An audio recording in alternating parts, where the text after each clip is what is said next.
প্রিয় দর্শক, স্বাগত জানাচ্ছি আগামীর বাংলাদেশ অনুষ্ঠানে। আশা করি আপনারা ভালো আছেন, সুস্থ আছেন। অনুষ্ঠানের শুরুতেই চলুন আমরা পরিচিত হয়ে নিই আমাদের আজকের দুজন অতিথির সঙ্গে। আজকে আমাদের সঙ্গে আলোচনায় থাকবেন Faisal Mahmud, press minister, Bangladesh high commission, Naya Dilli. আরেকজন রয়েছেন অ্যাডভোকেট আলী নাসের খান, কেন্দ্রীয় সংগঠক, জাতীয় নাগরিক কমিটি। আপনাদের দুজনকে স্বাগত। আমরা শুরুতে যাব ফয়সাল মাহমুদের কাছে। সরকার, রাজনৈতিক দল এবং তরুণ উপদেষ্টাদের একটা টানাপোড়েন চলছে, অন্তত মিডিয়া আমরা দেখছি, বাস্তবে যাই থাকুক না কেন। এবং এ নিয়ে সাধারণ মানুষ ব্যাপক কৌতূহলী। রাজনৈতিক দলগুলো তো আলোচনা করছেই, কিন্তু সাধারণ মানুষের মধ্যে এ নিয়ে নানান জায়গায় আলোচনা হচ্ছে। আপনার কাছে আমি জানতে চাইব, এই টানাপোড়েনটা কেন শুরু হলো? প্রশ্নটার মধ্যেই কিন্তু কিছুটা উত্তর আমি বলবো যে আছে। কারণ আপনার যাদের কথা বললেন যে সাধারণ মানুষের যে উৎসাহ এবং যাদের মধ্যে টানাপোড়েন, সেই জিনিসটা আজকে দেখেন যে অগাস্টের 5 তারিখের পরে আজকে কিন্তু অলমোস্ট কি বলবো যে আপনার 6 মাস অতিক্রম করেছে ইন্টারিম গভর্নমেন্ট। সো এই পার্টিকুলার পিরিয়ডের পরে আপনার এত বড় একটা অভ্যুত্থান হলো, আপনার 15-16 বছরের ফ্যাসিস্ট শাসন তাদেরকে অপসারণ করে এই অভ্যুত্থান, এবং সেই ফ্যাসিস্ট শাসনের যে রেমনেন্স, তারা তো সরকারে অলরেডি কিছু কিছু জায়গায় অলরেডি রয়ে গেছে, এবং তাদের আমরা অলরেডি দেখছি যে তাদের যারা বাংলাদেশ থেকে পালিয়ে যেতে সক্ষম হয়েছে তারা ইন্ডিয়াতে বসে কি ধরনের কথাবার্তা বলছে। সো একদিকে তারা, আরেকদিকে হচ্ছে যে সরকারের নিজস্ব কিছু তো চ্যালেঞ্জ থাকবেই, কারণ আপনার রেভলিউশনারি স্কেল আপরাইজিং এর পরের গভর্নমেন্ট, নানান রকম ঝামেলা থাকবেই। সো এখন হ্যাঁ, আপনি যদি দেখেন এখানে পলিটিক্যাল পার্টি, বড় মেজর পলিটিক্যাল পার্টি যারা, যেমন বিএনপি এবং একই সাথে এখন জামাতে ইসলামী এবং আরও অন্যান্য যারা পার্টি আছে, যেমন আপনার ধরেন ছোটোখাটো পার্টিগুলাও, সেই পার্টিগুলো একটা স্টেক হোল্ডার এখানে, এবং একই সাথে যারা এই আন্দোলনের নেতৃত্ব দিল, ছাত্ররা, ছাত্র শক্তি যেটাকে বলে, ছাত্র শক্তি কিন্তু এখানে একটা বড় স্টেক হোল্ডার। তাদের আমরা জানি যে তাদের বৈষম্য বিরোধী ছাত্র আন্দোলন এবং জাতীয় নাগরিক কমিটি, তারাও এখানে একটা তাদের পার্সিয়াল স্টেক হোল্ডার। সেই ছাত্রদের মধ্যে থেকে কিন্তু আবার 3 জন উপদেষ্টা পদে আছেন, তাই না? তার মানে তারা সরকারের সাথেও যুক্ত।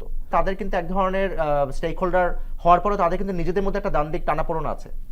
এবং এখানে সাধারণ মানুষ প্রতিনিয়তই তাদের রেগুলার যে তাদের ডিমান্ড, তাদের যে চাহিদা, যেমন তারা কিন্তু কি চায়, তারা কিন্তু খুব সুন্দরভাবে চায় যে দ্রব্যমূল্যটা নিয়ন্ত্রণে থাকুক, তাদের জীবনযাত্রার মান পরিবর্তন হোক, তাদের সোশ্যাল আপওয়ার্ড মোবিলিটির স্কোপ হোক।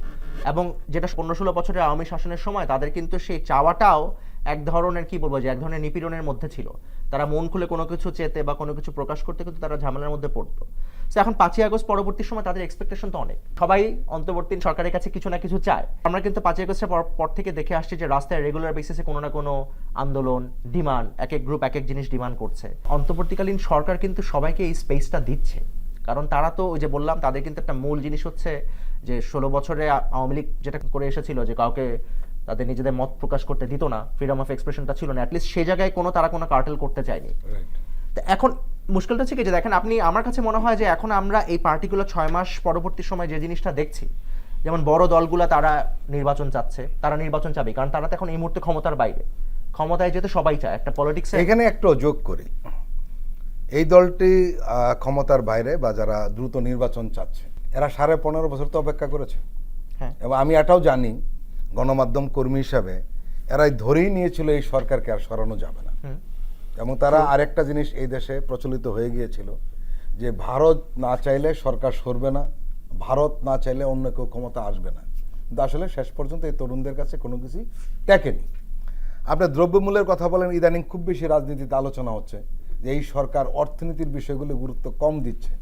বিরোধী দলের পক্ষ থেকে এই ধরনের অভিযোগ এসছে এবং সিন্ডিকেটগুলি বহাল রয়েছে। এখন প্রশ্ন হলো, এই সিন্ডিকেটগুলি বহাল রাখার পেছনে বা এদের সহযোগিতা করছে কারা? এই রাজনৈতিক দলগুলি কিন্তু লোক পাল্টেছে, কিন্তু কাজটা একই ধরনের হচ্ছে। তাহলে এখান থেকে আমরা বেরোবো কেমনে? খুবই গুরুত্বপূর্ণ প্রশ্ন। আমি একটা জিনিস বলি, অর্থনীতির বিষয়ে অন্তর্বর্তীকালীন সরকার কিছু করছে না, এই বিষয়টার সাথে আমি দ্বিমত পোষণ করছি। আপনি খেয়াল করেন, অর্থনীতিকে আমাদের বাংলাদেশ, আমি একটা কথা, আমি নিজে যেহেতু অর্থনৈতিক রিপোর্টিং করেছি, জাপানি নিক্কি এশিয়ার জন্য লম্বা সময় করেছি, সো একটা জিনিস বলি কি যে শেখ হাসিনা গভর্নমেন্ট কয়েকটা জিনিসে খারাপ ছিল না। তার মধ্যে একটা জিনিস হচ্ছে তাদের ডেট রিফাইন্যান্সিং ব্যাপারটা কি যে তাদের, আমরা কিন্তু দেখেন কোভিডের পরবর্তী সময়, ইভেন ইউক্রেন রাশিয়ার ওয়ার যখন হলো, এই দুইটা বিশাল ইভেন্ট, গ্লোবাল ইভেন্টের বাংলাদেশ কিন্তু তার আগে পর্যন্ত তাদের ইকোনমিক কি বলবো যে একটা পার্টিকুলার ইনসুলেটেড ছিল। আমাদের প্রভাব আমরা একটা সার্টেন লেভেল পর্যন্ত আমরা ফিল করেছি, কিন্তু একেবারে টপ থেকে বটম পর্যন্ত সবাই অর্থনৈতিক প্রভাবটা তাদের কোনো কিছু এভাবে ফিল করেনি বলে আমার বিশ্বাস। অ্যাটলিস্ট ইকোনমিক ইন্ডিকেটরসগুলো তাই বলে। কারণ শেখ হাসিনা গভর্নমেন্ট যেটা হচ্ছে যে তাদের আমাদের সবসময় ইম্পোর্ট আর এক্সপোর্টের যেটা গ্যাপ থাকে 15 থেকে 20 বিলিয়ন ডলার, সেই গ্যাপটাকে তারা রিফাইন্যান্স করতে খুব মোটামুটি খারাপ ভাবে না, ভালোভাবে। কারণ অ্যাটলিস্ট আমাদের ডোনার্স এজেন্সি ছিল, আমরা বাইরে থেকে ঋণ পেতাম, কিছু এফডিআই ছিল, কিন্তু ওই দুইটা গ্লোবাল ইভেন্টের কারণে কিন্তু ঝামেলায় পড়ে গেল। তখন তাদের এই যে গ্যাপটা এবং তারা যে বিশাল পরিমাণে দুর্নীতি করতো, এই বড় বড় মেগা প্রজেক্টগুলো থেকে যে কি হিউজ পরিমাণ টাকা পাচার হয়ে গেল, এই টাকা পাচারের বিষয়টাকে তারা কিছুটা ওই যে এটাকে বলে ব্যান্ডেড সলিউশনের মতো তারা ঢেকে রাখতো, কিছুদিন ঢেকে পার পেয়ে গেছিল, কিন্তু গ্লোবাল ইফেক্টের কারণে পরে আর এই জিনিসটা তারা ঢাকা দিয়ে পারেনি। এই কারণেই দেখেন যে তারা কিন্তু ইকোনমিটাকে খুবই বাজে অবস্থায় রেখে গেছে। আমরা কিন্তু সেই সবসময় গল্প শুনতাম যে আমাদের রিজার্ভ এত সমৃদ্ধশালী, সেই রিজার্ভ কিন্তু ধাম করে উইদিন স্প্যান অফ 2 ইয়ার্স অর্ধেকেরও কমে আসলো। এরকম একটা ইকোনমিকে কিন্তু ইনহেরিট করেছে ইউনুস গভর্নমেন্ট। প্রথমে তাদের কাজটা কি ছিল? তাদের কাজটা ছিল যে পরিমাণ দুর্নীতি হয়েছিল সেই দুর্নীতিগুলোকে অ্যাটলিস্ট মানুষের সামনে নিয়ে আসা। সেই নিয়ে আসা কাজটা কিন্তু তার ওই শ্বেতপত্র কমিটির মাধ্যমে কিছুটা হলেও করেছে, আমি বলবো না একেবারে পুরোপুরি করেছে। তারপর একই সাথে হচ্ছে বাংলাদেশ ব্যাংকে এবং অর্থ মন্ত্রণালয়ে কিছু পার্টিকুলার মেজার নেওয়া, কন্ট্রাকশনারি মনিটারি পলিসি, ব্যাংকগুলো স্থিতিশীল অবস্থা, এক্স্যাক্টলি স্থিতিশীল। কারণ আপনি খেয়াল, বাংলাদেশে কিন্তু স্বাধীনতার ইতিহাসে কোনোদিন কোনো ব্যাংক ব্যাংক্রাফট হয় নাই। আমাদের এই যে এতগুলা ব্যাংক 50-60, আমি এক্স্যাক্টলি সংখ্যা বলি, সমস্ত 58টা ব্যাংক, 57-58টা ব্যাংক, একটাও কিন্তু কোনো সময় ডিফল্ট করেনি। একেবারে বাজে ব্যাংক যেগুলো আইসিবি ইসলামী ব্যাংকের নাম ধরেই বলছি, তারপর আপনার পদ্মা ব্যাংক, ফার্মার্স ব্যাংক, এগুলো কিন্তু গভর্নমেন্ট ঠিকই প্রণোদনাতে টিকিয়ে রেখেছিল। সো এখন এই যে ইকোনমির রিয়েল এস্টেটটাকে, এই জিনিসটা তো উন্মুক্ত অ্যাটলিস্ট ইন্টারিম গভর্নমেন্ট সামনে করতে চাচ্ছে। শ্বেতপত্র প্রণয়নের একটা প্রসেস ছিল, একটা স্টেপ ছিল। এই স্টেপগুলো আমাদের সামনে আরো জিনিসপত্র আসবে, আরো দুর্নীতি কি কি ছিল সেগুলো আমাদের সামনে আরো আসবে। ইনহেরিটেড ইকোনমিকে কিন্তু অল্প সময় 6 মাসে ঠিক করা সম্ভব না। আমাদের কনফেকশনারি সিন্ডিকেটের কথা বলছিলাম, সিন্ডিকেটের কথা আসছে। সিন্ডিকেট ব্যাপারটা কি যে আপনার সিন্ডিকেট শব্দটা খুব, আমি বলবো যে অনেক ব্রড স্কোপের একটা শব্দ। এটার আন্ডারে অনেক কিছু পড়ে, যে আপনি বাজারেও সিন্ডিকেট, আপনি মন্ত্রণালয়ের ভিতরেও সিন্ডিকেট। এখন আপনার ওই যে এগেন আমি বারবার বলি যে 6 মাসে আপনি এই যে এটাকে বলে মানে পার্গেশন, যেটা মানে তাদের একেবারে যে আমার একদম নির্দিষ্ট কোশ্চেন ছিল এখানে, যে অভিযোগটা আসছে রাজনৈতিক দলগুলোর পক্ষ থেকে যে ইউনূস সরকার সব বিষয়ে গুরুত্ব দিচ্ছে, অর্থনীতি গুরুত্ব দিচ্ছে না, আচ্ছা সিন্ডিকেট ভাঙতে পারছে না। কিন্তু আমরা দেখছি কি এই সিন্ডিকেটকে টিকিয়ে রাখার জন্য রাজনৈতিক দলগুলো কিন্তু এখন মাঠে নেমেছে এবং সক্রিয়ভাবে তাদের সাথে মিশে গেছে রীতিমতো।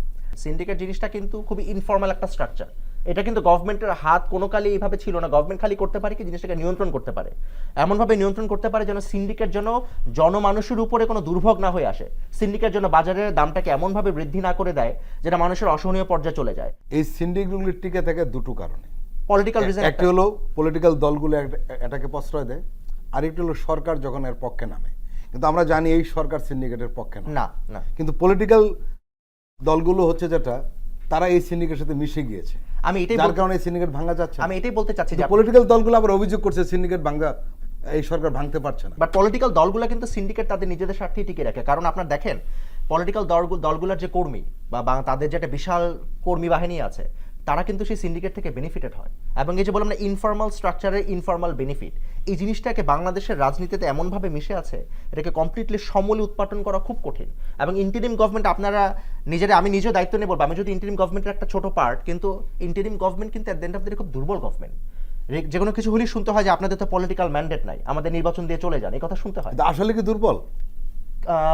আপনারাই বলবেন। কারণ হলো এই দলটির মতো জনসমর্থন আর কোনো রাজনৈতিক দল বাংলাদেশে ক্ষমতায় এসছে আমার জানা মতো নেই। স্বৈরাচারের দোসরা ছাড়া সবাই এই সরকারকে সমর্থন করেছে। প্রথম দিকে তাই ছিল, প্রথম দিকে প্রচন্ড কোঅপারেশন পাচ্ছিল। দিনে দিনে এই কোঅপারেশনটা কমছে বলে আমার বিশ্বাস। এটা আমার একান্তই ব্যক্তিগত মতামত। কারণ এই কোঅপারেশনটা কেন কমছে সেটা, কোঅপারেশনের দরকার নেই, বাধা না দিলেই হয়। কথার সাথে আমি দ্বিমত পোষণ করছি না, কিন্তু আমার কাছে মনে হয় কোঅপারেশন কমছে। অ্যাডভোকেট আলী নাসের খান, নাহিদ ইসলাম বলেছে যে ভারত শেখ হাসিনার ব্যাপারে একমত হয়েছে, মানে ইন্ডিয়ার যত রাজনৈতিক দল তার ব্যাপারে একমত পৌঁছে যে উনি ইন্ডিয়াতে থাকবেন এবং তাকে বহাল তবিয়তে রাখা হবে, এর কোনো দ্বিমত হয়নি। কিন্তু আওয়ামী লীগ এবং শেখ হাসিনা সংস্কার, জুলাই বিপ্লবের যে ঘোষণাপত্র, এইগুলোর ব্যাপারে যেগুলো মৌলিক বিষয় ছিল এই গণঅভ্যুত্থানের, এই বিষয়গুলির ব্যাপারে আমরা একমত হতে পারছি না কেন? নাহিদ ইসলাম যেটি বলেছেন আমরা তার সামাজিক যোগাযোগ মাধ্যমে একটি স্ট্যাটাসের মধ্য দিয়ে দেখেছি, এটি তার নিজের বক্তব্য। সেখানে তিনি বলেছেন, আপনি যে প্রশ্ন করেছেন যে হাসিনার আশ্রয় প্রশ্রয়ের ব্যাপারে ভারতের রাজনৈতিক দলগুলো একমত পোষণ করেছে। এর সাথে আমি টেনে আনছি যে কারণে ভারত গত 16 বছর বাজে নির্বাচন করবার ক্ষেত্রে হাসিনার রেজিমকে সহায়তা করেছে, একই কারণে কিন্তু ভারত দ্রুত নির্বাচন চাচ্ছে কোনো ধরনের সংস্কার ছাড়াই। দেখুন 24-এর যে গণ অভ্যুত্থানটি হয়ে গেল এর ভেতরে কিন্তু একটি বিপ্লবী সত্তা, একটা বিপ্লবী স্পিরিট ছিল। বিপ্লবী স্পিরিট ছাড়া তো গণ অভ্যুত্থান হয় না। তো এই অভ্যুত্থানের পরে আপনি ইন্টারিম গভর্নমেন্টের কথাই বলুন, সেটি কিন্তু গণ অভ্যুত্থান দ্বারা সমর্থিত এবং এটি গণতান্ত্রিকভাবে যে সমর্থন তার চেয়ে অনেক পরিমাণ বেশি। তো এই মৌলিক সংস্কারের প্রশ্নে, গণহত্যার বিচারের প্রশ্নে এবং নির্বাচন করবার ক্ষেত্রে যে ধরনের বেসিক ইনস্টিটিউশনের সংস্কার প্রয়োজন, এগুলোর ক্ষেত্রে রাজনৈতিক দলগুলোর ঐক্যমত্য রয়েছে, এটি আমি দায়িত্ব নিয়ে বলছি। কিন্তু পদ্ধতি যেগুলা, যে কোন পদ্ধতিতে হবে, কত সময় নিয়ে হবে এবং নির্বাচনী রোডম্যাপটা কীভাবে হবে, সেই ক্ষেত্রে কিছুটা একটু আস্থার সংকট। দেখুন প্রত্যেকে কিন্তু ডেমোক্রেসির কথাই বলছে। আপনি বা আমরা যেটাকে বলছি যে ঐক্যে ফাটল ধরেছে, বা আমাদের দেশের রাজনৈতিক দলগুলো সক্রিয় যারা ফেসিবাদ বিরোধী, তাদের মধ্যে ঐক্য নেই, এই কথাটি সর্বাংশে সত্য নয়। প্রত্যেক কিন্তু আলাদা, প্রত্যেকের তো একটা রাজনৈতিক লাইন রয়েছে, নীতিগতভাবে তারা একটু ভিন্ন ধরনের রাজনীতি করেন। তো সেই ক্ষেত্রে দেখা যায় এটা কোঅর্ডিনেশন অভাব, এটা সুস্পষ্ট। কারণ আমরা দেখেছি অন্তর্বর্তীকালীন সরকারের পক্ষ থেকে একটু নেতৃত্বের সংকট, একটু ঘাটতি এবং কাজের ক্ষেত্রে একটু শ্লথগতির। কিন্তু এটি কোনোভাবেই বলা যাবে না যে রাজনৈতিক দলগুলোর মধ্যে, আপনি জুলাই ঘোষণাপত্রের কথা বলুন, গণহত্যার কথা বলুন, বাজার সিন্ডিকেট নিয়ন্ত্রণের কথা বলুন এবং প্রতিষ্ঠানগুলোর সংস্কারের কথা বলুন, এমনকি রাজনৈতিক দলগুলোর নিজস্ব সংস্কারের কথা বলুন, সেক্ষেত্রে সবার একটা ঐক্যমত্য রয়েছে। তো আমরা একটা জিনিসের শূন্যতা অনুভব করছি, যেটি সরকারের তরফ থেকে বলেছি নেতৃত্বের শূন্যতা। এটি কিন্তু আমাদের রাজনীতির মধ্যে এক ধরনের নেতৃত্বের শূন্যতা রয়েছে। যেমন বড় রাজনৈতিক দল হিসেবে জাতীয়তাবাদী দল কি সেই নেতৃত্বের জায়গাটা, আস্থার জায়গা আসতে পারছে? তারা অনেক ক্রাউড দেখাচ্ছেন, কিন্তু আস্থার জায়গাটা তৈরি করতে হলে তো অন্যান্য রাজনৈতিক দলের সাথে দায়িত্বশীল ভূমিকা পালন করতে হবে, তাদের ডাকতে হবে, কাছে আনতে হবে। দেখুন জুলাই আগস্টের অভ্যুত্থানের পরে বাংলাদেশের মানুষ যখন মুক্তি পেল, আমাদের একটা রাজনৈতিক একটা স্বাধীনতা আমরা পেয়ে গেলাম, তখন কিন্তু জাতীয় সরকারের কথা বলেছে, ছাত্ররা বলেছে, বিভিন্ন পেশাজীবী মানুষরা বলেছে। তখন তাদের মধ্যে এক ধরনের প্রচ্ছন্ন অবিশ্বাস আমরা দেখলাম যে যদি জাতীয় সরকার হয়, সেক্ষেত্রে জাতীয়তাবাদী দল ছাড়াও অন্যান্য দলরা এই সরকারে থাকবে। সেক্ষেত্রে 6 বছরের কথা বলা হয়েছে, সে যদি 3 বছরের হতো, তখন হয়তোবা তাদের মধ্য থেকে একটা আলাপ এসছে যদি ইমিডিয়েটলি নির্বাচন হয়, সেক্ষেত্রে তো আমরা একচ্ছত্রভাবেই 2/3 মেজরিটির দিকে যেতে পারবো। দেখুন এগুলো একটা বার্গেনিংয়ের ব্যাপার। স্বৈরাচারী ব্যবস্থার পতন হয়েছে, ফেসিবাদ চলে গিয়েছে, কিন্তু আপনার রাজনীতি তো করতে হবে। পার্লামেন্টারি ডেমোক্রেসিতে আপনার একটা সরকারি দল থাকবে, বিরোধী দল থাকবে, এবং আমরা মনে করছি এই বিরোধিতাটা সত্যিকার অর্থে রাজপথ থেকেই হওয়া উচিত। তা না হলে আমরা কিন্তু একটা ডোমেস্টিক রাজনৈতিক দল দেখতে পাবো যারা পার্লামেন্টে যায় এবং স্বৈরাচারী এরশাদের দলের মতো আচরণ করে। তো আমরা মনে করছি ডেমোক্রেসির ভালো চর্চা হচ্ছে, এর মধ্য দিয়ে আমরা সত্যিকার একটা সমাধানে যেতে পারবো। এবং আরেকটি কথা, এই ইন্টারিম গভর্নমেন্টের প্রতি প্রত্যেকের সমর্থন রয়েছে, এটা প্রত্যেকটি রাজনৈতিক দল ছোট বড় বলেছে এটি জনগণের সরকার। তো সেই অর্থে আমি আবারও বলছি, ভারত প্রশ্নে বাংলাদেশের রাজনৈতিক দলগুলোর আমরা দেখেছি যে তাদের বুঝ ব্যবস্থার মধ্যে একটা ঐক্য রয়েছে। কারণ বাংলাদেশে জুলাই অগাস্টে যারা গণহত্যা চালিয়েছে, যারা গত 16 বছর বাংলাদেশকে একটা বৃহত্তর কারাগারে রূপান্তর করেছে, সেই ভারতে কিন্তু এই ভ্যাম্পায়ার খুনি হাসিনাকে প্রশ্রয় দিয়েছে। শুধু তাদের প্রশ্রয় দেয় নাই, তার স্টেট অ্যাপারেটাসে যারা এই অপরাধ কর্মের সাথে যুক্ত ছিলেন, প্রত্যেকে তারা কিন্তু তাদের রিসোর্ট দিয়েছে। তো ভারত কোনো ধরনের বিশ্বস্ত প্রতিবেশীর মতো আচরণ করছে না। আপনি দেখুন প্রতিবেশী কিন্তু পরিবর্তন করা যায় না। ভারতের সাথে আমরা বলেছি সবসময় নীতি ন্যায্যতার একটা সম্পর্ক তৈরি করবার জন্য। সীমান্তের হত্যার মতো ঘটনা ঘটিয়েছে, চোরাচালান করেছে, তারপর আমাদের দেশের ডেমোক্রেটিক ইনস্টিটিউশনগুলো ধ্বংস করার জন্য যা করার সব কিছু করেছে। বরং বাংলাদেশের মানুষ দায়িত্বশীল ভূমিকা পালন করছে, দেশের মানুষ এবং রাজনৈতিক দলগুলো। আমরা বিশ্বাস করি আমাদের যে বিচার প্রক্রিয়া শুরু হয়েছে, সেক্ষেত্রে ভারত সর্বতোভাবে সহযোগিতা করবে এবং বন্দি বিনিময় বা প্রত্যর্পণের যে চুক্তিগুলো রয়েছে, সেই ক্ষেত্রে আমরা মনে করি যে আন্তর্জাতিক রীতিনীতি মেনে তারা আমাদের সহযোগিতা করবে। বিচার প্রশ্নের যদি ফয়সালা আমাদের রাজনৈতিক দলগুলো করতে পারে, আমাদের বড় ধরনের সংকট সবগুলো কেটে যাবে। আলী নাসের খান, একটি বিষয় কিন্তু স্পষ্ট, সেটা হলো সংস্কারের প্রশ্নে, জুলাইয়ের গণঅভ্যুত্থান ঘোষণাপত্রের প্রশ্নে, বিচারের প্রশ্নে অনেকগুলি বিষয় কিন্তু দ্বিমত দেখা দিচ্ছে। এটা ঠিক, এখন প্রকাশ্য হয়েছে। যেমন বিএনপির স্থায়ী কমিটির গত সোমবারের একটি সভায় স্পষ্ট বলা হয়েছে যে সংস্কার খুব বেশি প্রয়োজন নেই, এবং জুলাই বিপ্লবের যে ঘোষণাপত্র সেটাকে অপ্রাসঙ্গিক বলা হয়েছে। এর আগেও আমরা দেখেছি প্রেসিডেন্টকে সরিয়ে দেওয়ার বিষয়ে। এই যে নানান বিষয়ে একদম বড় ধরনের বিভেদ দেখা দিচ্ছে। কিন্তু আমরা জানি এই অগাস্ট বিপ্লবটা কিন্তু এই কারণে হয়নি একটা নির্বাচন হবে, একটা দল ক্ষমতা যাবে। এখন নতুন রাজনৈতিক একটা বন্দোবস্তের কথা বলা হচ্ছে। এইগুলো না হলে নতুন রাজনৈতিক দলের বা রাজনৈতিক সংস্কারের বন্দোবস্ত কিভাবে হবে? দেখুন, রাজনীতির জন্য একটা জেনারেশন, একটা পরম্পরা লাগে, একটা লেগাসি লাগে। ৭১ যদি আমার বাবার রাজনৈতিক লেগাসি হয়ে থাকে, তাহলে ২৪ হচ্ছে আমাদের রাজনৈতিক লেগাসি। অবশ্যই। আপনি ২৪কে যদি অস্বীকার করেন, ২৪কে যদি ওন করতে না পারেন, ভবিষ্যতে বাংলাদেশে আপনার রাজনীতি করবার ওই লেজিটিমেসিটা পাবেন না।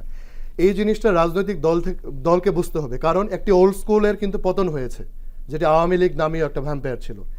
তার বিপরীতে যদি আপনি ওই ওল্ড স্কুলের পলিটিক্স করেন, আমি জাতীয়তাবাদী দলের কথাই বলবো, তারা কিন্তু কয়েক বছর সাস্টেন করবেন, তারপরে আমাদের প্রজন্ম বা পরবর্তী প্রজন্ম তাদেরকে ধারণ করবেন না।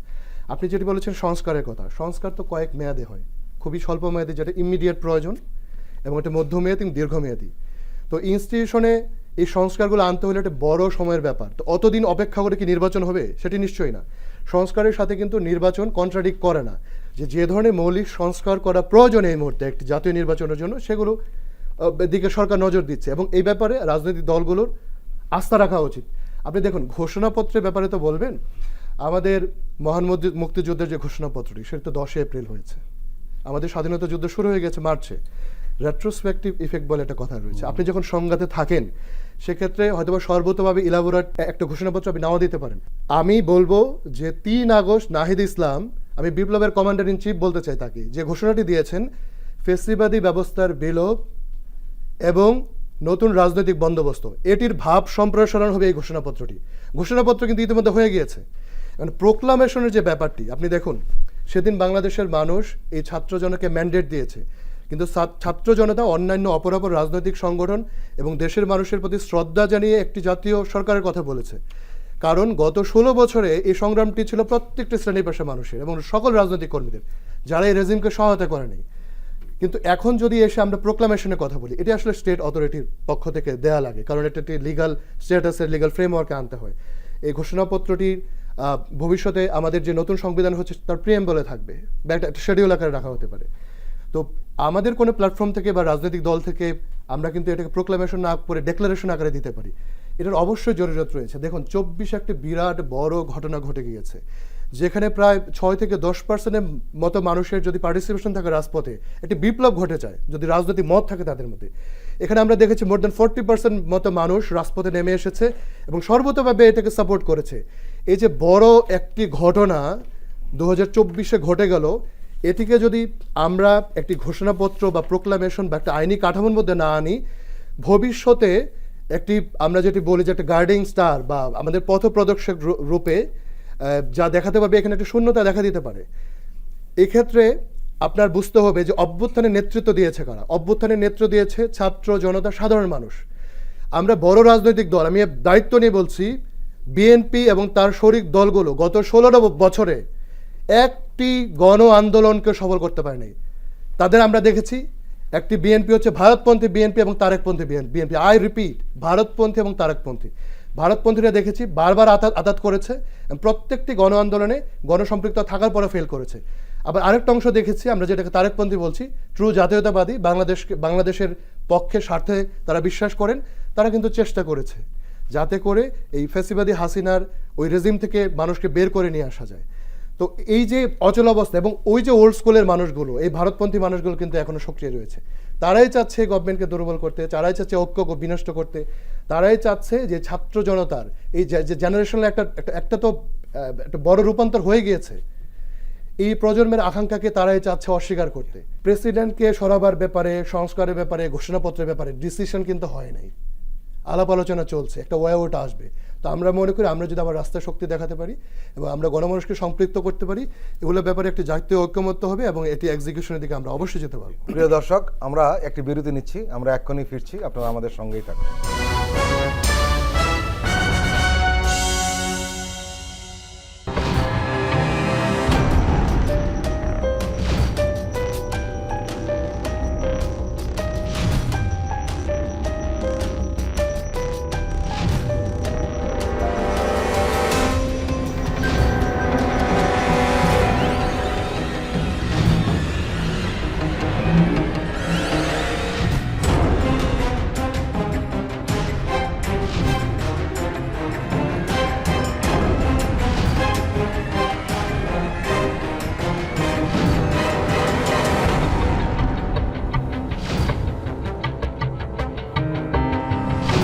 কেমন আছে অর্থনীতি দেখবেন প্রতি সোম ও মঙ্গলবার রাত 10:20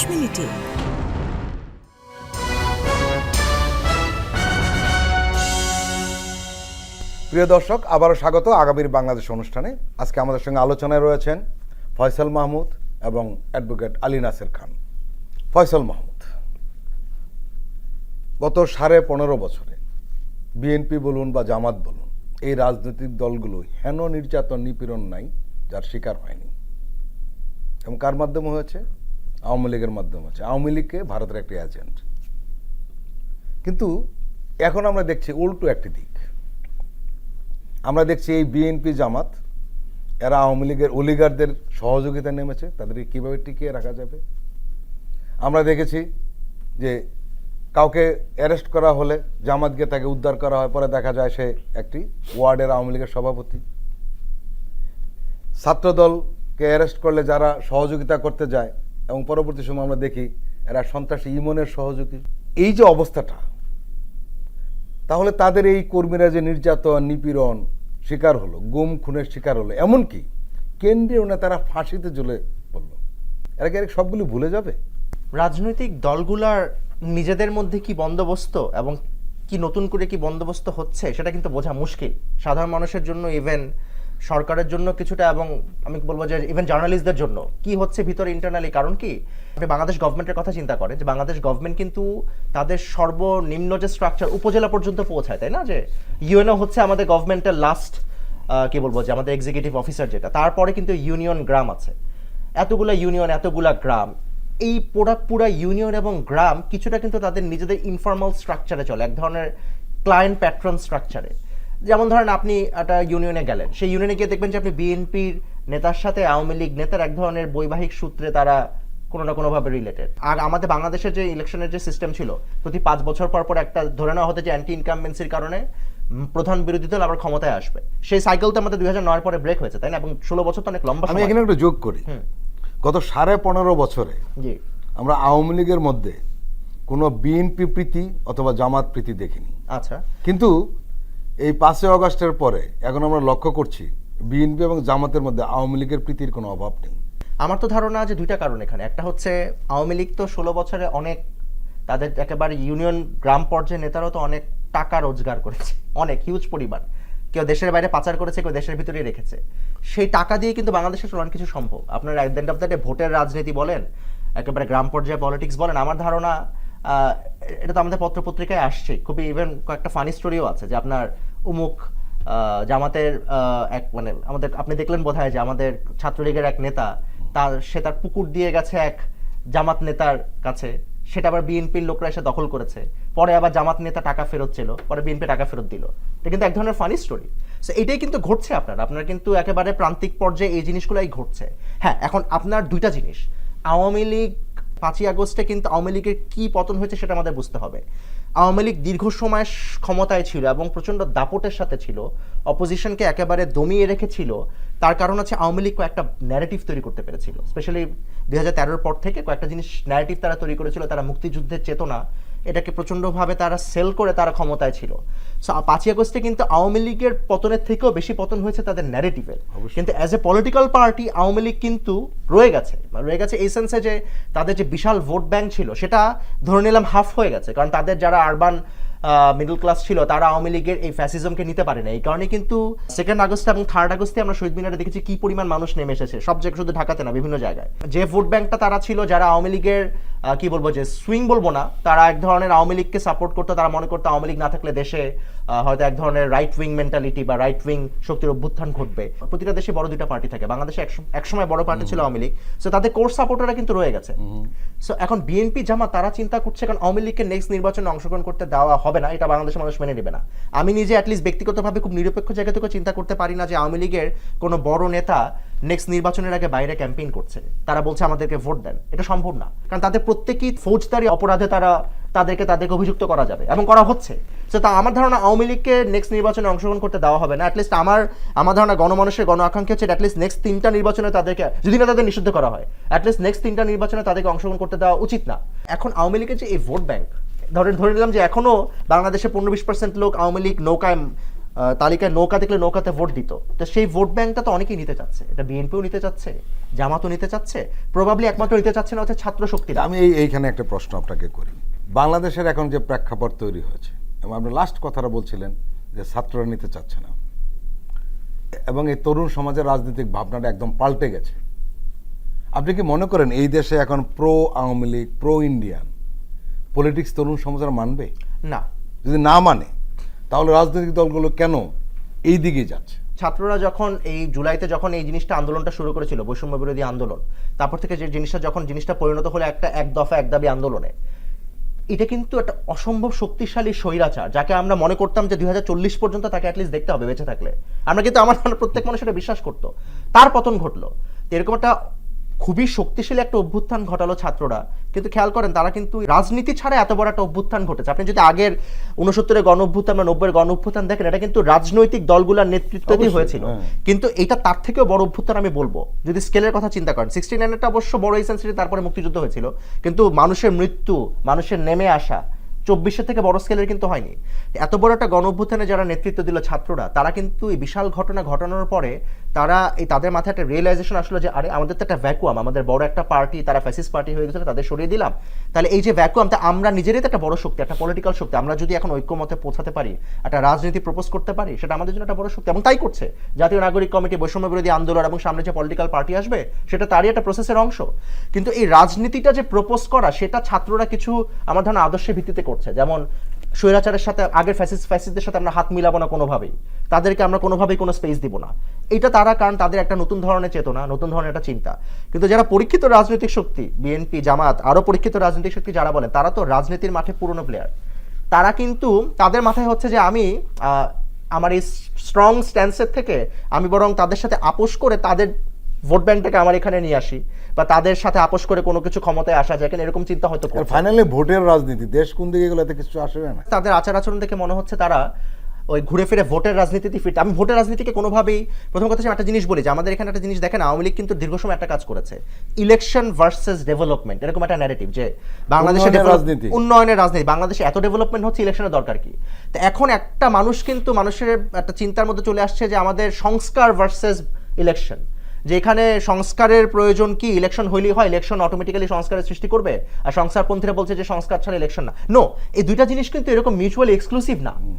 আমার কথা হচ্ছে যেটা রাসেল সাহেব বললো, যে আমাদের মিনিমাম সংস্কার যেটা অ্যাটলিস্ট এনশিওর করবে যে আরেকটা ফ্যাসিবাদী, কারণ আমি অ্যাটলিস্ট বলতে পারি বাংলাদেশে আওয়ামী লীগ 16 বছরে যা করে গেছে, এটা কোনো বড় রাজনৈতিক দল সামনে এই জিনিস করা শুরু করলেই মাঠে আবার ছাত্র জনতা নেমে আসবে, এটা আমার কাছে মনে হয়। কিন্তু মিনিমাম সংস্কারের স্পেসটা যেটা, সেটা কখনোই ইলেকশনের পরিপন্থী না। সো এই ন্যারেটিভটা দ্বারা কোনো আমার কাছে অনর্থক মনে হয়।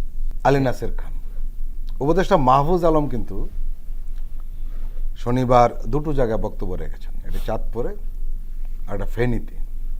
দুটো জায়গায় স্পষ্টভাবেই বলেছেন, সেটি হলো আওয়ামী ফেসিবাদীদের নির্বাচনে অংশগ্রহণ করতে দেওয়া হবে না। কারণ উনি আরো স্পষ্ট করে বলেছেন যে আমাদের সরকারের অগ্রাধিকার রয়েছে খুনিদের বিচার করা, ধর্ষণের বিচার করা, সংস্কার করা, এবং অবশ্যই বাংলাদেশপন্থী সব রাজনৈতিক দলের অংশগ্রহণে একটি সুষ্ঠু নির্বাচন বাংলাদেশকে উপহার দেওয়া, যেটি গত 16 বছরে সম্ভব হয়নি। আওয়ামী ফেসিবাদীদের নির্বাচনে অংশগ্রহণ না করার ব্যাপারে আমরা লক্ষ্য করেছি আপনারা এবং 3 তরুণ উপদেষ্টা এবং বৈষম্য বিরোধী ছাত্র আন্দোলন স্পষ্ট বক্তব্য রাখছেন। কোনো কোনো রাজনৈতিক দল একটু ঘুরিয়ে বক্তব্য রাখছেন, যাদের বিচারটা আগে করতে হবে। আবার কেউ কেউ এই বিষয়ে স্পষ্ট করে বলছেন না, কিন্তু তারা ছাত্রলীগ নিষিদ্ধের বিরুদ্ধে কথা বলেছেন, শেখ মুজিবের ছবি নামানোতে খুব আপত্তি জানিয়েছেন। এই ধরনের আমরা আচরণ লক্ষ্য করেছি। প্রশ্ন হলো, আগামী নির্বাচনে আওয়ামী লীগের অংশগ্রহণের সুযোগ আদৌ আছে? আওয়ামী লীগের যে এক ধরনের হেজিমনি, এটা বোধ পলিটিক্যাল কালচারাল কিন্তু ভেঙে গিয়েছে। তাদের যে প্রশ্রয়দাতা ছিল, দিল্লির কালচারাল হেজিমনি বাংলাদেশে নয়, অনেকভাবে ফিরিয়ে আনার চেষ্টা করা হচ্ছে। তো এই বাস্তবতায় দাঁড়িয়ে মাহফুজ আলম, নাহিদ ইসলাম এবং এমনকি আসিফ মাহমুদ যেটি বলেছেন, খুব স্পষ্টত গণমানুষের ভাষায় বলেছেন, পরিষ্কার বার্তা গিয়েছে। ফয়সাল ভাই যেটি বলেছেন, আওয়ামী লীগের ব্যাপারে গণমানুষের মধ্যে এক ধরনের সুস্পষ্ট বক্তব্য আছে যে তারা গত 3টি নির্বাচনকে ভুলণ্ঠিত করেছে, নস্যাৎ করেছে। অতএব যদি নিষিদ্ধ না হয় তাহলে পরবর্তী 3টি জাতীয় নির্বাচন থেকে তাদের নিবৃত্ত রাখা হবে। আমরা বরঞ্চ শুরু থেকেই বলছি যে একটা ডিনাজিফিকেশনের প্রক্রিয়ার মতো আওয়ামীকরণের একটা প্রক্রিয়া যেতে হবে, কারণ ফ্যাসিজম এমন একটি পদ্ধতি যে আপনার এই ব্যবস্থার সাথে, এই রেজিমের সাথে বা এই শক্তির সাথে জড়িত প্রত্যেকের বিচারের ব্যাপারে যে ধারণা সেটিকে নষ্ট করে ফেলে। আমরা যেটা দেখলাম এক্সট্রা জুডিশিয়াল কিলিং, যে কোনো মানুষকে তাকে আত্মপক্ষ সমর্থন না করে মেরে ফেলা। উন্নয়ন হলে পরে নির্বাচনের দরকার কি? এই যে উন্নয়ন নির্ভরতা এক ধরনের ন্যারেটিভ, এবং মুক্তিযুদ্ধকে এমন একটা চেতনায় পরিণত করা, নিজের বাপ দাদার সম্পত্তিতে পরিণত করা, এবং এর ভিত্তিতে আপনি দেখেন ডানপন্থী মানুষদের কী রূপে নির্যাতন করা হয়েছে গত 16 বছরে, এবং মাদ্রাসা ছাত্রদের কিভাবে নির্যাতন করা হয়েছে, এবং বাংলাদেশপন্থী সেনা অফিসার যারা তাদের কিন্তু পিলখানায় হত্যা করছে, সেটি একটি গণহত্যা। শাপলা চত্বরে যেটি হয়েছে সেটি গণহত্যা। এবং আপনি দেখবেন এই গণ অভ্যুত্থানে সে আলেম সমাজের সমর্থন ছিল, সে ডানপন্থী মানুষের সমর্থন ছিল, সাধারণ মানুষের সম্পৃক্ততা ছিল। তো মানুষের মধ্যে হৃদয়ভিত্তিক বা হৃদয়ের তাড়নায় যে পক্ষ নেওয়া উচিত, যে আওয়ামী লীগের বিরুদ্ধে আমাদের অবস্থান সুস্পষ্ট করা, তার দোসরদের বিরুদ্ধে অবস্থান সুস্পষ্ট করা, রাজনৈতিক লড়াই চালিয়ে যাওয়া, দিল্লির বিরুদ্ধে আমাদের রুখে দাঁড়ানো। কারণ আমার সার্বভৌমত্বের ব্যাপারে যে প্রশ্ন তোলে, আমার সীমান্তে যে মানুষ মারে, আমার দেশে যে আধিপত্য বিস্তার করতে চায়, আমার অর্থনীতি যে ভেঙে দেয়, আমার দেশের সম্পদ লুটপাট করবার ক্ষেত্রে যে সহযোগিতা করে, তার বিরুদ্ধে আমাদের দাঁড়াতে হবে। এই ব্যাপারটি গণমানুষের মধ্যে স্পষ্ট। অতএব আপনি যদি আওয়ামী লীগের ব্যাপারে প্রশ্ন করেন, আমরা মনে করছি সাংস্কৃতিক, সামাজিক এবং রাজনৈতিকভাবে এই আওয়ামী লীগ নিষিদ্ধকরণের দিকে যাবে। এই প্রজন্ম যেই শক্তি সাহস নিয়ে 24-এর আন্দোলন করেছে, সেই শক্তি সাহস তাদের মধ্যে রয়েছে। আমি স্পষ্টতই বলবো, তাদের অধিকাংশের ওই অর্থনৈতিক জীবন নাই, কারণ তারা ক্যারিয়ার শুরু করেছেন বা করবেন। তো তাদের মধ্যে অর্থনৈতিক এই অস্বচ্ছতার ব্যাপারটি ওই অর্থে নেই। এর কারণে আমরা দেখেছি 2018 সালে কোটা আন্দোলন, নিরাপদ সড়কের আন্দোলন, 24-এর গণ আন্দোলন সফল হয়েছে, কারণ তারা কারো কাছে বিক্রি হয় নাই, কারো তারা আদিষ্ট হয়নি। কোনো কেন্দ্রীয় চরিত্র না থাকবার পরেও প্রত্যেকটি আন্দোলন কিন্তু সফল হয়েছে। কারণ কেন? কারণ গণমানুষের পক্ষ থেকে যে বার্তা ইকো করা, এর ভিত্তিতেই কিন্তু প্রত্যেকটি কর্মসূচি দেওয়া হয়েছে, 24-এ দেওয়া হয়েছে। তো আমরা মনে করছি যে আমাদের ছাত্র জনতা এবং এই অভ্যুত্থানের শক্তির গণসম্পৃক্ততা আরও বাড়ছে, বিশেষ করে তাদের মধ্যে রাজনৈতিক যে বোধ সেটি বাড়ছে। বাংলাদেশের সংকটগুলো নিয়ে যখন ছাত্র জনতা মানুষের দ্বার প্রান্তে যাবেন, যেটা আমরা জুলাই ঘোষণাপত্রের ব্যাপারে দেখেছি 31 ডিসেম্বরের পর থেকে, তখন কিন্তু মানুষ এই নতুন রাজনীতির ভাষা রপ্ত করছে। এই অন্তর্বর্তীকালীন সরকার আপনাদের চেতনা, যেটা অগাস্ট বিপ্লবের যে চেতনা, সেই চেতনাটাকে ফুললি ধারণ করছে, এটা একটা প্রশ্ন উঠেছে। এই কারণে উঠেছে, সেটি হলো যে এই সরকারকে কোনো কোনো বিষয়ে আমরা প্রোঅ্যাক্টিভ কম দেখছি, কিন্তু মানুষের প্রত্যাশা ছিল যে এই সরকার আরও বেশি অ্যাক্টিভ হোক, অন্তত এই নীতিগত কিছু বিষয়ে, যে বিপ্লবের যে কিছু নীতি বা সংস্কারের প্রশ্ন উঠছে, যে নতুন বাংলাদেশের প্রসঙ্গ উঠছে। বিশেষ করে এই আগস্ট বিপ্লবের যে ঘোষণাপত্র, এটা নিয়ে আমরা একটা অন্ধকারে রয়েছে। আমরা জানি না যে শেষ পর্যন্ত এটি আত্মপ্রকাশ ঘটবে কিনা, সরকারের ব্যাপারে কোনো উদ্যোগ নিবে কিনা। কারণ বিএনপি স্পষ্ট বলেছে বিষয়টি অপ্রাসঙ্গিক, একেবারে এই শব্দটা কিন্তু ব্যবহার করেছে, এটি একটি অপ্রাসঙ্গিক বিষয়। যদি তাই না হয়, তাহলে সরকার যদি এই রাজনৈতিক দলগুলো চাপকে চাপ মনে করে পেছনে সরে আসে, আপনারা তাহলে কি করবেন? দেখুন, অন্তর্বর্তীকালীন সরকারের সিদ্ধান্ত নেবার ক্ষেত্রে আমরা একটা ফ্লেক্সিবিলিটি দেখেছি। বড় রাজনৈতিক দলগুলোর সাথে যখন আলাপ আলোচনা হয়, বিশেষ করে জাতীয় কোনো ইস্যুতে, সরকার কিন্তু ওদিকে টলে যায়। এটি হবার কথা গণ অভ্যুত্থান পরে একটি সরকারের। কিন্তু এর সাথে কিন্তু আপনার যারা যুক্ত রয়েছেন, তারা আমাদের সমাজে পরীক্ষিত মানুষ, তাদের এই পিপলের উইলটা বোঝা উচিত। আপনি স্পষ্টতই যেটি বলেছেন, আমরা অনেক জায়গায় দেখতে পাচ্ছি যে সিদ্ধান্ত নেবার ক্ষেত্রে অনেকটা একটু নড়বড়ে অবস্থা বা একটু কচ্ছপ গতির। কিন্তু সংকট যখন সামনে আসছে, তখন কিন্তু আমরা অন্তর্বর্তীকালীন সরকারের যিনি প্রধান ডক্টর মোহাম্মদ ইউনূসের পক্ষ থেকে খুব বোল্ড ডিসিশন নেবারও আমরা এক ধরনের ইঙ্গিত দেখতে পাচ্ছি। তো জুলাই ঘোষণাপত্রের ব্যাপারে আপনি যেটি বলছেন, আমরা বিশ্বাস করি এই ঘোষণাপত্রটি জারি করা হবে। রাজনৈতিক দলগুলা অনেক ক্ষেত্রে বলছে, বিশেষ করে বিএনপির তরফ থেকে অপ্রাসঙ্গিক। বিএনপি দেখবেন এই দলটার মধ্যে কোনো কোঅর্ডিনেশন নাই। তার চেয়ারপারসন এক ধরনের বক্তব্য দিচ্ছেন, তার প্রেসিডিয়ামের মেম্বার এক ধরনের বক্তব্য দিচ্ছেন, তার অন্য সারির নেতারা এক ধরনের বক্তব্য দিচ্ছেন। তো প্রত্যেক জায়গায় দেখতে পাচ্ছি মানুষ যখন রাস্তায় নেমে কোনো ধরনের দাবি করছে বা আমাদের নেটিজেনরা যখন কোনো পক্ষে কথা বলছে, বিএনপি কিন্তু বাধ্য হয়েছে পোস্টারের সংস্কৃতির কথা বলেন, আপনাদের দেখতে পেয়েছেন ঢাকা উত্তর সহ ঢাকা মহানগরীতে আমরা 7 নভেম্বর ঘিরে তার পোস্টার নামানো, পরবর্তী সময় বিএনপি নানান ইস্যুতে যে ধরনের ন্যারেটিভ দিয়েছে, এমনকি জুলাই ঘোষণাপত্রের আগেও কিন্তু তারা এই ধরনের অবান্তর অপ্রাসঙ্গিক কথা বলেছে। আমি প্রশ্ন রাখতে চাই, আমার কাছে মনে হয়েছে যে প্রোক্লামেশন এবং ঘোষণাপত্রের ব্যাপারে বিএনপির অধিকাংশ নেতাই ওই অর্থে জানেনি না। এবং আপনারা দেখবেন তাদের 31 দফায় তারা যেটি বলেছে আপার হাউস এবং লোয়ার হাউসের কথা, আমি দায়িত্ব নিয়ে বলছি, এই সেনেট বা হাউস অব লর্ড বা ধরেন আপনি এটাকে আপার হাউস বলেন এবং হাউস অব কমন্স, এই ব্যাপারে তাদের কতজন নেতার পরিষ্কার ধারণা রয়েছে? আপনি শুধু একটা মাঠে আসলেন, কথা বললেন, এর আগে আপনার মনে থাকবে তত্ত্বাবধায়ক সরকার একটা ফর্মুলা দিয়েছিল, দেখা গিয়েছে যাদের নাম প্রস্তাব করেছিল তৎকালীন সময়ে তাদের অনেকেই ইহলোকে নেই, পরলোকে চলে গিয়েছেন। তো বিএনপির রাজনীতির হোমওয়ার্কের বড় ধরনের সমস্যা রয়েছে। বিএনপির রাজনীতি ধারণ করতে পারে নাই বলেই জুলাইয়ের সময়ে তাদের মহাসচিব মির্জা ফখরুল ইসলাম আলমগীর বারবার বলেছেন এই আন্দোলনে আমাদের কোনো সম্পৃক্ততা নাই, আমরা এর পেছনে নাই, এই ছাত্ররা শুধুমাত্র কোটার দাবিতে ইত্যাদি ইত্যাদি করছে। এই অসামঞ্জস্যপূর্ণ বক্তব্য দেওয়া হচ্ছে তাদের এক ধরনের খাসলত। তো আমরা মনে করছি যদি অভ্যুত্থানের শক্তি সত্যিকার অর্থে আমরা সক্রিয় থাকি এই ঘোষণাপত্রের ব্যাপারে, এই ঘোষণাপত্র অবশ্যই আসবে এবং সরকারের তরফ থেকে আমরা একবারও শুনিনি যে ঘোষণাপত্রের দরকার নেই। এবং অন্যান্য সক্রিয় যারা, আমি স্পষ্ট করেই বলছি, ছোট হোক বড় হোক, যেই ধরনের নাগরিক সংগঠন রাজনৈতিক সংগঠন সামনে থেকে অভ্যুত্থানের নেতৃত্ব দিয়েছে, যাদের লোকেরা শাহাদাত বরণ করেছে, যারা পঙ্গুত্ব বরণ করেছে, যারা এই জুলাইয়ের স্পিরিটকে ধারণ করতে পারে, তাদের কারো পক্ষ থেকে জুলাই ঘোষণাপত্রের ব্যাপারে কোনো ধরনের দ্বিমত নেই। যদি মানুষের এই হৃদয়ের প্রতিধ্বনি জাতীয়তাবাদী শক্তি এবং তার বলের যে শক্তি আছে তারা ধারণ করতে পারেন, ভবিষ্যতে তার রাজনীতিতে প্রাসঙ্গিক থাকবেন। যদি ধারণ না করেন অপ্রাসঙ্গিক হয়ে যাবেন।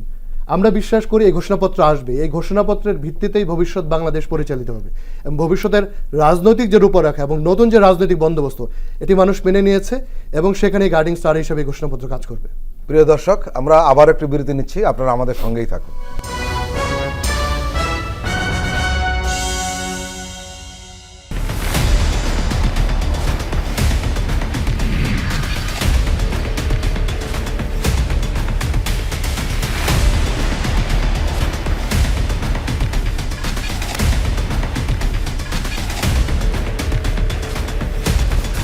নিপীড়নের স্মৃতি, প্রযোজনা মোহাম্মদ হাসান রিয়াদ ও গোলাম মোর্শেদ। দেখবেন প্রতি শুক্র ও শনিবার সন্ধ্যা 7টায়।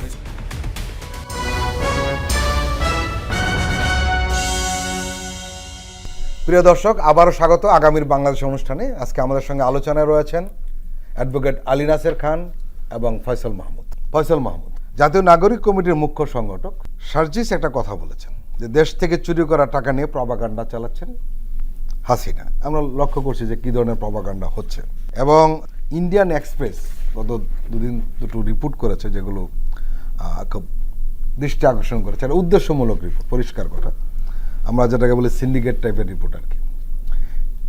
সেখানে আওয়ামী লীগ একজন নেতা, যিনি সাবেক স্বরাষ্ট্রমন্ত্রী, এই খুন খারাপির নেতৃত্ব দিয়েছেন মাঠে থেকে আর কি, সেই আসাদুজ্জামান খানের এটি প্রতিক্রিয়া নিয়ে তারা একটা প্রতিবেদন করেছেন। আপনি নিশ্চয়ই দুটোই দেখেছেন, এই বিষয়ে কি বলবেন? আমার কাছে একটা জিনিস মনে হয় যে আওয়ামী লীগ 5-6 মাস তো মোটামুটি কিছুটা চুপ ছিল, অ্যাটলিস্ট 4-5 মাস চুপ ছিল। মাঝে মাঝে ঠিক আছে না, কিছু ফোন কনভারসেশন লিকড হইতো অপরিচিত নেতাদের সাথে। আমি জানি না এটা কার সাথে, কোন নেতার সাথে কেন এইভাবে কথা বলতো। ওই লিক কনভারসেশনগুলো থেকে আমরা কিছুটা ধারণা পেতাম আওয়ামী মনোভাবের আমার। আর আমি নিজেও এই প্রেস মিনিস্টার পজিশনের আগে আমি কিছু রিপোর্ট করেছিলাম। আমার একটা রিপোর্ট ছিল নেত্র নিউজে। আমি খুবই বড় একজন আওয়ামী লীগ নেতার সাথে হোয়াটসঅ্যাপে কথা হয়েছিল আমার, আর 3 জন মাঝারি গোছের নেতা, তাদের সাথে আমার দেখা হয়েছিল, কারণ আমি একটা হিউম্যান রাইটস ওয়াচের একটা প্রজেক্টে কাজ করছিলাম। তারা দেখা করতে খুব ভয় পাচ্ছিল, কিন্তু আমি দেখা করেছিলাম, তাতে যেহেতু বলেছিলাম আমি হিউম্যান রাইটস ওয়াচের কাজে এবং আপনাদের ভার্সনটা শুনতে চাই। সো আমার ব্যক্তিগত রিয়েলাইজেশন, আমি যেটা রিপোর্টে লিখেছিলাম, আমি তাদের মধ্যে কোনো রিমোর্স, কোনো অনুশোচনার দেখি নাই, একেবারেই না, মানে কোনো রিগ্রেট নেই, কোনো কিছুই নাই। সো আমার কাছে মনে হয় কি যে আওয়ামী লীগকে এখন যে তারা কথা বলছে, কথা বলাটা ভালো, কারণ বাংলাদেশের মানুষের এত অভিযোগ, এত অনুযোগ, এখন সবকিছু ছাপিয়ে কিন্তু একটা জিনিস দেখবেন, আওয়ামী লীগ যদি কিছু বলে সেই বিষয়ে কিন্তু সবাই একমত। আপনার বিরোধী পার্টি বিএনপি, জামাত, ছাত্রশক্তি সবাই এক বিষয়ে, একটাই কমন প্ল্যাটফর্ম হচ্ছে আওয়ামী বিরোধিতা। হ্যাঁ, তাদের আপনি যেটা আগে আমরা কথা প্রসঙ্গে বলেছি যে তাদের বিজনেসকে প্রোটেক্ট করছে কিনা, সিন্ডিকেটে প্রোটেক্ট করছে, ওইগুলো পলিটিক্যাল স্বার্থে ভিন্ন, কিন্তু ওভার্টলি আওয়ামী লীগের বিষয়ে কিন্তু একমত। সো হ্যাঁ, এই যে এই ইন্ডিয়ান এক্সপ্রেসে আপনি দেখেন আসাদুজ্জামান খান কামাল সাহেবের সাক্ষাৎকার, তাকে যে কোশ্চেনগুলো করেছে, এটা রিপ্লাইগুলো কি, ওনাকে জিজ্ঞেস করেছে কোনো ভুল আছে কিনা। ওনার ভুল হচ্ছে কি গোয়েন্দা তথ্য কম আসছিল, গোয়েন্দা তথ্যে তাদের কাছে ঠিক মতো আসে নাই, যারা গোয়েন্দা তথ্য ঠিক মতো আসলে আরো মানুষ মরত। আমি জানি না মানে এই ধরনের কথা তাই এখনো- আসে, তাই আসে। এটি বললাম যে এই ধরনের কথা বলার পরে তার আশা করে কিভাবে যে বাংলাদেশের রাজনীতিতে আওয়ামী পুনর্বাসন হবে। ৭১-এ পাকিস্তানের সাথে যারা ছিল তারা কোনো সময় ভুল অপরাধ স্বীকার করেনি। আর এখানে তো আমরা আওয়ামী লীগকে দেখছি তারা চোখের সামনে একেবারে আমাদের নিজেদের চোখে থাকা ঘটনা সেটার অপরাধ তারা কোনো দায়ভাগ নেয় না, তারা কমপ্লিটলি উল্টাপাল্টা কথা বলে। সো এই জিনিসটা এখানে আমার মতামত হচ্ছে যে আওয়ামী লীগকে তারা এইভাবে বলুক, তারা এইভাবে চোরাগুপ্তা কথা বলুক, ইউটিউবে ভিডিও খুলুক, নবনীতা চৌধুরীরা ওইখানে কথা বলে যাক। ইন্ডিয়ান এক্সপ্রেস কেন, তারা ইন্ডিয়ার বড় বড় টাইমস অফ ইন্ডিয়া, হিন্দু সবাই ওদের সাক্ষাৎকার অ্যাকোমোডেট করুক। এটা করলে বাংলাদেশের মানুষ বুঝবে যে আওয়ামী লীগ কি জিনিস। আমরা গত 15.5 বছরে এবং 72 থেকে 75-এর মধ্যে আওয়ামী লীগ রাজনৈতিক দলের যে কিছু বৈশিষ্ট্য থাকে আমরা সেগুলো কিন্তু দেখিনি। একটা মাফিয়া চক্রের মতো সবসময় ভূমিকা রেখেছে। একদলীয় মানসিকতা, সংবিধান না মানা, আইন কানুন না মানা, এই যে তাদের মানসিকতা, এবং পরবর্তী সময় যেটা বাংলাদেশে এই 15.5 বছর আসলে লুটতারাজের একটা মহোৎসব, চোরতন্ত্র যেটা বলেছে, যে চোরতন্ত্র প্রতিষ্ঠা করেছে। কিন্তু এইগুলির মানে এই সমস্ত বিষয়ে আওয়ামী লীগের কোনো নেতা বা এমনকি মাঠ পর্যায়ে কর্মীর মুখে শুনবেন না। এবং লক্ষ্য করবেন যে তারা তাদের মতো করে কথা বলছে, যেটা আপনি বলতেছিলেন। এই আওয়ামী লীগ আসলে আদৌ কি শুধরাবে? ব্যাপারটা কি, তারা যারা বেনিফিশিয়ারি ডিরেক্ট, যারা একদম আওয়ামী লীগের চোরতন্ত্রের সাথে জড়িত ছিল, সেটা সুবিধাভোগী। কিন্তু আমরা দেখেছি তারা বেনিফিশিয়ারি না এমন লোকে একই সুরে কথা বলে।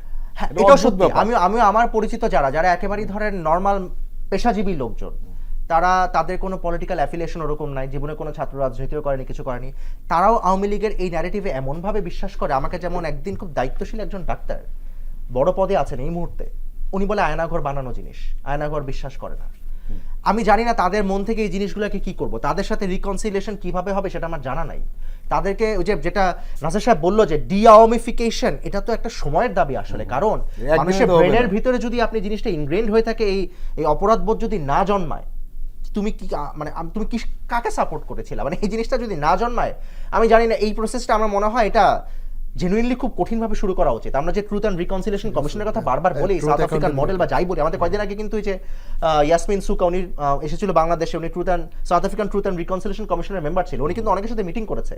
এই প্রস্তাবটা খুব জোরে সোরে দেওয়া হয়েছে, যেটা দরকার এই জিনিসটা। কারণ এই জিনিসটা না হলে হবে কি যে বাংলাদেশে আপনি এই জিনিস না হলে আমার কাছে মনে হয় যে এই যে যারা এই সফট আওয়ামী সমর্থক বা এই যে ইন্টেলিজেন্সে যারা মনে মনে এই জিনিসগুলোকে এক ধরনের কি বলবো যে কিভাবে তারা বিশ্বাস করে আমি জানি না, এই জিনিসটাকে যদি তাদের মাথা থেকে দূর না করা যায়, বা আমার মনে হয় এটা বাংলাদেশে বিশাল জনগোষ্ঠীর জন্য একটা বিশাল প্রবলেম তৈরি করবে। আলী নাসের খান, এটা বোধহয় দূর করার একটা উপায় ছিল, সেটা রাজনৈতিক দলগুলো ব্যর্থ হয়েছে। কারণ হলো তাদেরকে যে আশ্রয় প্রশ্রয় দেওয়ার কারণে তারা কিন্তু নতুনভাবে সাহস পাচ্ছে এবং এই ধরনের কথাবার্তা বলার সুযোগ পায়। এবং ইন্ডিয়ান এক্সপ্রেসে যে সাক্ষাৎকার, ইন্ডিয়ান মিডিয়া এটাকে ব্যবহারও করতে চায়। কিন্তু রাজনৈতিক দলগুলো যদি ইন্ডিয়ার ব্যাপারে এবং এই আওয়ামী লীগের ব্যাপারে একমত হয়ে যেত, তাহলে কিন্তু সম্ভবত এই ধরনের প্রপাগান্ডার মাত্রাটা কমে যেত। আপনি লক্ষ্য করেছেন নিশ্চয়ই যে চিন্ময় দাসের যে ঘটনার পরে আলিফ নামে যিনি আইনজীবী একজন খুন হয়ে গেলেন, তারা খুন করে ফেললো। এরপরে প্রফেসর ইনুজ যে সবাইকে ডাকলেন এবং যে ছবিটা আমরা দেখেছি মিডিয়াতে আসলো, এটা ছিল একটা ঐতিহাসিক ছবি। এবং ওই ঘটনার পরে কিন্তু অনেক কিছু থেমে গিয়েছিল। মাঝখানে বিক্রম মিস্ত্রি আসলেন, উনি এখান থেকে যাওয়ার পরে কিন্তু প্রপাগান্ডাটা অনেকখানি কমেছিল। কিন্তু আমাদের মধ্যে যখন বিভেদটা দেখা দেয়, তখনই কিন্তু তারা আবার মাথা ছাড়ে দিয়ে ওঠে। আপনি নিশ্চয়ই লক্ষ্য করেছেন। আমরা 24-এর গণ অভ্যুত্থানের পরে দেখেছি ভারতীয় যে হাই কমিশনার তাকে তলব করে আনতে, এটি বাংলাদেশে একটি ব্যতিক্রম ঘটনা। এবং আমরা দেখেছি সীমান্তে যখন বিএসএফ উৎপাত করে, বাংলাদেশের মানুষ আমাদের বিজিবির সাথে গিয়ে তাদেরকে প্রতিরোধ করে। এটা জনগণের শক্তি, এটা পিপলস উইল। তো এই যে জনগণের শক্তি, কোনো রাষ্ট্রে যদি জনগণ শক্তিশালী থাকে তাহলে সরকার শক্তিশালী হয়। আমি মনে করি সামনে যে সরকার আসবে প্রত্যেকে শক্তিশালী হবে। গত 16 বছরে জনগণকে কোনো ধরনের মূল্য দেওয়া হয়নি। আওয়ামী লীগের কথা যদি বলেন, একটা প্রশ্ন কিন্তু সমাজে আছে, তুই মানুষ না আওয়ামী লীগ? তো আওয়ামী লীগকে এদেশের মানুষ কোনোভাবে মজলুম হইতে দিবে না। ওরা জালিম ছিল, জালিমই থাকবে। বিচার সহ অন্যান্য যেই প্যারামিটারে বলেন, যদি কোনো ধরনের ত্রুটি দেখা যায় তাহলে তার যে জালিম চরিত্র এটি কিন্তু জারি থাকবে। প্রপাগান্ডার কথা বলতে গেলে আওয়ামী লীগের তো অর্থনীতি ছিল না, নাম বলতো গালভরা নাম ছিল হাসিনোমিক্স। হাসিনোমিক্স মানে কি? সব বাপের সম্পত্তি, সব চুরিধারি লুটপাট করে বিদেশে পাচার করে দেওয়া। সম্পদ দেশে থাকলেও একটা ব্যবস্থা হইতো। এই হাসিনোমিক্সের সাথে জড়িত কারা? সরকারের আমলারা। ওই যে 33-35 আমলা এখনো বহাল তবিয়তে আছে, খুবই দুঃখজনক। আমরা খুবই অসন্তুষ্ট এই অন্তর্বর্তীকালীন সরকারের প্রতি। এবং আমরা দেখেছি স্টেট অ্যাপারেটাসে কয়েকটা উল্লেখযোগ্য ব্যক্তিবর্গ বাদে মধ্যবর্তী যারা মূলত কাজ করেন ফার্স্ট হ্যান্ডে, যারা সিলস আপ পর মারেন, সাইন করেন, তাদের বড় ধরনের পরিবর্তন হয়, শুধুমাত্র রিলোকেট হয়েছে। আপনি দেখুন বেগমপাড়ায় যাদের সম্পদ পাচার হয়ে গেছে এরা কারা? বেশিরভাগই আমলাদের। এবং 1000 কোটি টাকার নিচের আলাপ করলে এগুলো হাসাহাসি করে, তুমি কি চুরি করলা, এটা 1000 কোটি টাকাই হইল না। জনপ্রশাসনে বড় বড় সচিবদের যেই হিসাব জমা দেওয়ার কথা, এটা এখনো ওনারা দেন না, বিশেষ করে অ্যাডমিন কার্ডের লোকজন। তো তারাই তো ওই বেগমপাড়ার সম্পদ পাচার করেছেন। তো ওই কমিশনটা কোথায়? যারা এই সরকারের সাথে সংশ্লিষ্ট কর্মকর্তা কি সম্পদ অর্জন করেছেন, পাচার করেছেন, এগুলো ব্যাপারে ব্যবস্থা নেওয়া হলে আমি মনে করি প্রপাগান্ডা অনেক কমে যাবে। কারণ ঘাপটি মেরে থাকা এই ধরনের শত্রুরা যারা বাংলাদেশের বিরুদ্ধে কাজ করছে, তারা যদি লোকালি কোলাবোরেটর হিসেবে দায়িত্ব পালন না করে, তাহলে দিল্লির পক্ষে বা আওয়ামী লীগের পক্ষে প্রপাগান্ডা করা সম্ভব না। খুবই অদ্ভুতপূর্ণ একটা বক্তব্য আমরা দেখেছি ইন্ডিয়ান এক্সপ্রেস থেকে। আপনি এটি বলেননি যে আকম মোজাম্মেল সাবেক পতিত সরকারের মুক্তিযুদ্ধ বিষয়ক মন্ত্রী ছিল, মানে মোটা দাগে কথাটা এমন, যদি ভারত আমাদের আশ্রয় প্রশ্রয় দেয় তাহলে আমরা বাংলাদেশের রাজনীতিতে আবার ব্যাক করব। আব্দুল মোমেনের কথা বলা আছে, স্বামী স্ত্রীর সম্পর্ক। এই ধরনের ব্যক্তিত্বহীন এমন ধরনের পাঁচাটা গোষ্ঠী, এটা শুধু ফেরাউনি শাসন ব্যবস্থায় সম্ভব। হাসিনা ছিলেন না, হাসিনা ছিলেন লেডি ফেরাও। গত 16 বছরে যেখানে সরকারি ব্যয় হবে 1 টাকা, সেটাকে 10,000 বাড়ানো হয়েছে। যেখানে লাগে মানে 1 কোটি টাকা, মানে সভাকবির অভাব ছিল না গত 16 বছরে। ওই যে সভাকবিরা, তারা তো এখনো আমাদের সমাজে রয়েছে। ফয়সাল ভাই যেটি বলেছেন, তারা কিন্তু ঘাপটি মেরে রয়েছে, লুকিয়ে রয়েছে। এবং ইন্ডিয়ান এক্সপ্রেসে তাদের বক্তব্য দেখবেন, স্বরাষ্ট্র মন্ত্রী যিনি ছিলেন আসাদুজ্জামান কামাল, যে দেশের মধ্যে একটা বিশাল অংশ রয়েছে ভারতে রয়েছে। ওই যে ওরাই মহান মুক্তিযুদ্ধের সময় সোনাগাছিতে যারা গিয়ে আশ্রয় নিয়েছেন এবং ওইখানে এন্টারটেনমেন্টের মধ্যে ছিলেন, কোনো ধরনের মুক্তিযুদ্ধে অংশগ্রহণ করেন নাই, দেশে ফিরে বিরাট মুক্তিযোদ্ধা সেজেছেন। এবং সবচেয়ে বড় কথা, এই শত্রুরা ভারতে আশ্রয় নিয়েছে আমাদের এদেশের সাধারণ মানুষদের যারা হত্যা করেছে, যারা গণহত্যা অংশ নিয়েছে, যারা নির্দেশ দিয়েছে, দিল্লি তাদেরকে প্রশ্রয় দিচ্ছে এবং স্পষ্টতই যুদ্ধ ঘোষণা সামিল।